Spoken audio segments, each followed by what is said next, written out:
এই মামলাটি মিজানুদ্দিন সিরাজ, আদালত আরো কিছু পর্যবেক্ষণ দিয়েছিল, মানে পর্যবেক্ষণে নারীরা, এই নারী দিবসে তিনি বলেছেন নারীরা আজকে, বাংলাদেশের নারীরা অনেক এগিয়ে গিয়েছে। বাংলাদেশ নারী আজকে জাতীয় সংসদে সংসদ নেত্রী হয়েছে, প্রধানমন্ত্রী হয়েছে, বিরোধী দল নেত্রী হয়েছে, সংসদের স্পিকার হয়েছে, মন্ত্রিপরিষদের কয়েকজন নারী নেতৃত্ব রয়েছে, বিচারপতি নারীরা হয়েছে, সেনাবাহিনী, পুলিশ বাহিনী, সকল বাহিনীতে সকল স্তরে নারীরা এগিয়ে যাচ্ছে।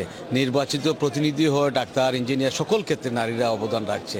আর এই মুহূর্তে নারীদেরকে পিছনে ফেলে রাখা, অবহেলা করা, অবজ্ঞা করা, একটা প্রেমে ব্যর্থ হয়ে এই নিষ্ঠুরতম আচরণ, এটা কোনো দুঃখিত, আমরা ওনাকে থামিয়ে দিতে চাচ্ছি। আপনার কাছে একটি বিষয় জানতে চাচ্ছি, খাদিজার সাথে আপনার কথা হয়েছে কিনা, তার প্রতিক্রিয়া সম্পর্কে কিছু জানতে পেরেছেন কি, সে সম্পর্কে আমাদেরকে জানাবেন। ধন্যবাদ আপনাকে।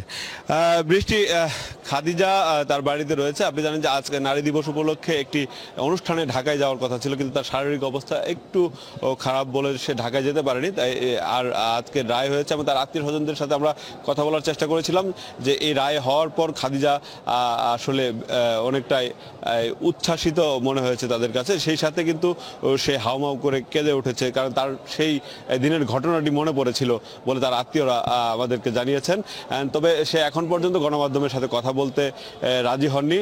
যদি কখনো রাজি হয় আমরা হয়তো তার সাথে কথা বলবো। আরেকটি বিষয় বলে রাখি বৃষ্টি, যে আদালত কিন্তু একটি বিষয় পর্যবেক্ষণে বলেছে যে প্রেম থাকবে, তার মানে এই না প্রেমে ব্যর্থ হলে কাউকে আঘাত করতে হবে, এবং কেউ যদি প্রেমে ব্যর্থ হয়ে এবং প্রেম থাকা অবস্থায় কাউকে আঘাত করে সেটা অপরাধ।